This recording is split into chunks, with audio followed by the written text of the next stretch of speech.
Hello ladies and gentlemen, my name is Andrew Stott, I'm the Emperor of Stomaria, and today we're continuing our series on how to start a micronation by talking about the design and use of micronational flags.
Now, there's going to be a lot of overlap from the first video that we did about how to come up with a name for your micronation. So I'm not going to go over it all again, but to summarize, when you choose a flag, you want to be able to design it and stick with it before you launch your micronation. Because if you chop and change your flag after you've formally launched your micronation, it gives the impression that you're very inconsistent, you're unreliable, and that you haven't really given much thought about the design and use of your flag, and that's going to cause you potentially further problems further down the road. It's obviously fine to play around with flag designs and see what works and what doesn't, but you should do this before you launch your micronation. So within the micronational community, there is a strong vexillology element to it, in that micronations, for the most part, most micronations will come up with a name, come up with a flag, post it on Reddit or Twitter, and then disappear. So there is no shortage of flags in the micronational community. I wouldn't be surprised if it numbered in the tens of thousands. But a lot of them don't follow the sort of informal guidance, the informal rules about how to go about designing a flag. There are no set rules, I should stress, in designing a flag in macronational or micronational terms.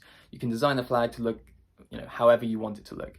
But if you want to have an objectively good flag, an objectively beautiful flag that people will recognize and appreciate, then there are some rules that I would recommend you follow, and I'm going to go through with a few of those rules with you now.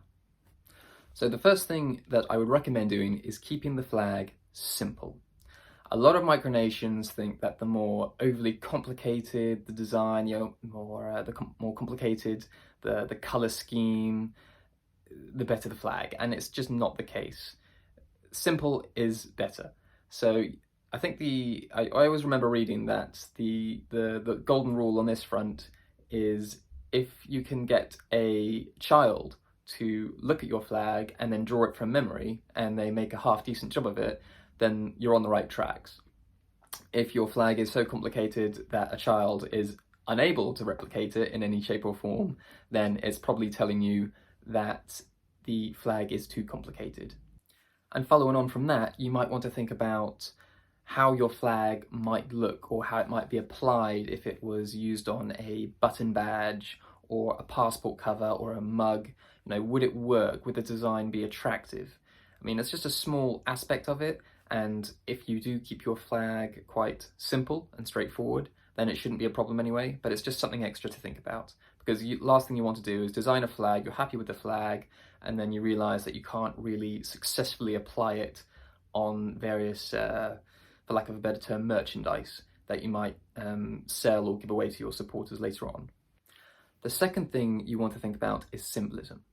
The flag is supposed to represent you, it's supposed to represent your micronation, the ideals that you stand for, and I've seen too many times micronations, they just go online and they pick emblems or animals or crests or whatever else that they just think look cool, stick them on the flag and declare it as theirs.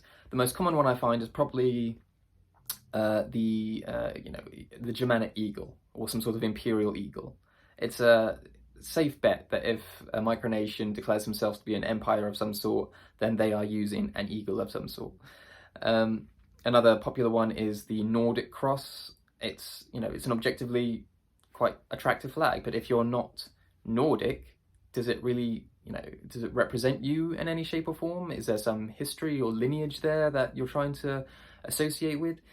These are just things to think about. So you've got to keep the symbolism relevant to you, relevant to your micronation. Maybe it's, maybe not necessarily its location, but certainly what it stands for, what it's supposed to represent. So again, just something to think about going forward. So in Stemaria, for instance, we use the 8-pointed star. It's a symbol that's been used around the world for thousands of years to represent a great many things. But in particular, we borrowed it from ancient Mesopotamia, the cradle of human civilization. And it has a very sort of, it's very applicable for a micronation in that we are also creating a new society, a new civilization based on values and ideals that we think are important. And even in sort of Christianity, more mainstream, it's used as a symbol of rebirth and new beginnings. So, that same sort of symbolism applies. So when you are choosing, symbols for your flag, for your micronation, you've just got to be careful about how you're supposed to present yourself, because you want to make sure that you give the right impression from the get-go. The third thing you want to think about is colours.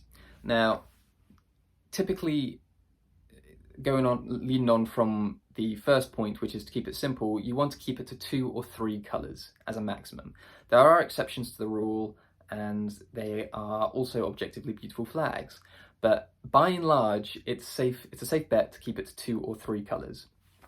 But leading on from that a little bit further, you've really got to think about the colours that you're picking. Because if you're picking a particular colour, depending on where you are in the world, there may be associations with that colour that you may or may not want people to associate with you. So, for instance, if you are a micronation that has, quite conservative values, it's probably a good idea to avoid a massive amount of, red, for instance. Because if people see a red flag, what do? They naturally associate it with, socialism or communism. And, obviously, if you have a micronation that is quite liberal or democratic, you wouldn't choose black, for instance, because black is quite an authoritarian or quite a dictatorial sort of colour. It's quite a formal, hardy colour, and when you pick the colour scheme for your micronation, just make sure that it doesn't go against the grain. It doesn't require explanation as to why, oh yes, we're quite a conservative micronation, but we're choosing red because X, Y, and Z. Again, if the symbolism of red is if the colour red is symbolically important to you, then, maybe that's warranted. But by and large, the colour of the flag will quite quickly determine for a lot of people what kind of micronation you are. So just be aware of that. The fourth thing you want to avoid is putting text, seals, or coat of arms on the flag. And I mean, this is pretty common sense stuff anyway. All of the above are relatively complex things to have on a flag. If people aren't automatically familiar with that flag, they might not be able to see what it says or, see what the crest represents or symbolizes. Because, if it's 30 foot in the air aloft, flying in the breeze, they can't read what it says. They can't see what it says. And it's just ugly to have text on a flag. It's quite sinful in the vexillology community, I think. So it's just a simple thing just to avoid putting text, seals, or crests on a flag. Just don't do it. And then finally, just keep the flag unique to you. I mean, I've already gone over this a little bit, but, I've seen too many times people taking the Union flag or the flag of the United States and they've just sort of tweaked it, changed the colours, or, you know, I mean, again, like I said earlier, with the Nordic cross, people just take the Nordic cross and change the colour scheme and add a little emblem in the corner. I mean, it's not unique. I mean, it is quite difficult to find like a truly unique flag now, purely because there's so many macronations in the world and also micronations. So there is going to be some similarities between the two. But just going out and taking an existing flag and tweaking it, it's just not... people will catch on. People will recognise that, people will see that, and people will potentially call you out on it. So, you know, just keep it unique to you. Just design it from scratch, have a look at other flags. And like I said earlier, obviously you can play around with flag designs. There's nothing wrong with that. I very much enjoyed designing the flag of Stemaria. I mean, we must have gone through, I mean, probably 3 or 4 serious design attempts before we settled on the sort of flag that we have now. But you should do that before you launch your micronation. So have a little play, see what you think. If you want, feel free to email them to us at info@stemaria.com, and I'll have a little look, and if you want, I can offer you my my views on that flag. But yeah, otherwise, if you've enjoyed this video, please feel free to give it a like, subscribe to our YouTube channel, and we'll catch you in the next one.